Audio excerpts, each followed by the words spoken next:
అర్హులకు భూ పంపిణీ చేయాలని డిమాండ్ చేస్తూ సిద్దిపేట జిల్లా బెజ్జంకి మండల కేంద్రంలో నిరాహార దీక్ష చేపట్టారు గూడెం వాసులు. గత బీఆర్ఎస్ ప్రభుత్వం 2017లో దళితులకు 3 ఎకరాల భూమి పంపిణీలో తమకు అన్యాయం జరిగిందని, ఎన్నికల ముందు ప్రస్తుత ఎమ్మెల్యే డాక్టర్ కవంపల్లి సత్యనారాయణ హామీ ఇచ్చారని తెలిపారు. ఒక గుంట కూడా లేని 15 దళిత కుటుంబాలకు న్యాయం చేయాలని ప్రభుత్వాన్ని కోరారు. గతంలో భూ పంపిణీలో అన్యాయం జరిగిందని, గ్రామానికి చెందిన దళితుడు మహంకాళి శ్రీనివాస్ ఆత్మహత్య చేసుకున్నాడని, అలాంటి తప్పిదాలు చేయవద్దని ఎమ్మెల్యే డాక్టర్ కవంపల్లిని కోరారు.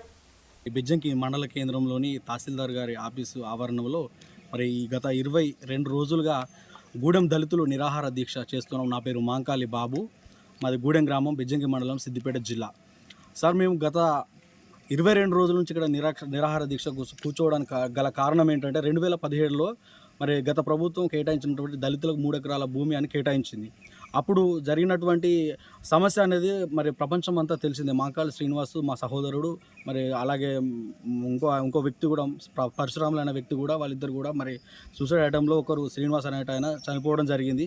అక్కడ ఏం జరిగిందంటే సమస్య, మా విలేజ్కి 60 ఎకరాల 18 గుంటలు అనేది భూమి కేటాయించడం జరిగింది గత ప్రభుత్వం.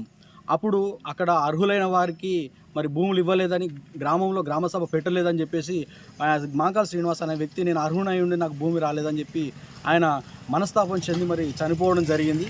తర్వాత మరి అప్పుడు ఉన్నటువంటి ప్రభుత్వంలో ఈటెల రాజేందర్ గారు, అలాగే స్థానికంగా ఉన్నటువంటి మా మానకొండూరు ఎమ్మెల్యే, అప్పుడున్నటువంటి ఎమ్మెల్యే మరి రసమై బాలకిషన్ గారు, వారి ఆధ్వర్యంలో జరిగింది. బెజ్జంకి మండలం, సిద్దిపేట జిల్లా. నా పేరు మహంకాళి దీనా. మాకు 3 ఎకరాల భూమి గురించి గత ప్రభుత్వము 3 ఎకరాల భూమి గురించి జరిగిన విషయం అందరికీ తెలుసు. మరి మాకు అన్యాయం జరిగింది. 3 ఎకరాల భూమిలో భూమి ఉన్న వాళ్ళే భూమి చేసుకున్నారు. మరి మాకు ఎలాంటి గ్రామ సభ పెట్టలేదు, ఎలాంటి స్పందన లేకుండా చేసినారు. వాళ్ళ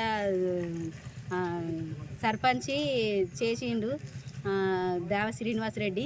మరి మమ్మల్ని నిడిసబెట్టి 32 మందికి చేసిండు, భూమి పట్టాలు చేసిండు. 3 ఎకరాల భూమి, 7 ఎకరాలు ఉన్న భూమి ఉన్న వారికి కూడా భూమి అమ్ముకొని, ఈ 2-3 సంవత్సరాల క్రితం అమ్ముకొని వారికి వాళ్ళ చుట్టూ దింపుకొని వాళ్ళు చేసిండు దేవ శ్రీనివాస్ రెడ్డి. మరి మాకు అన్యాయం చేసిండు. 15 మంది కుటుంబాలు ఉన్నాం మేము. మరి రోజు కైకిలు చేసుకుంటే బతికేటోళ్ళం మేము భూమి లేకుండా కానీ మాకు భూమి చేయలేదు. మరి ఎందు గురించి అని మేము ఇన్ని రోజుల నుంచి తిరుగుతూనే ఉన్నాం. ఇప్పుడు 7 సంవత్సరాల నుంచి, 2017 నుంచి ఇంతవరకు దాకా తిరుగుతూనే ఉన్నాం. ఇప్పటిదాకా కూడా మాకు స్పందన లేదు. మేము లోక్సభలో ఇచ్చినాము, హైదరాబాద్లో లోక్సభలో ఇచ్చినాం పేపర్స్, ఇక్కడ ఎంఆర్ఓ సార్కి ఇచ్చినాము, అక్కడ సిద్దిపేట జిల్లా కలెక్టర్ ఆఫీసులో ఇచ్చినాము. మాకు ఎక్కడ స్పందన లేదు. మాకు న్యాయం చేయాలి. మరి మేము తిరిగి అలసిపోయి ఇక్కడ విసుగు చెంది ఇక్కడ మరి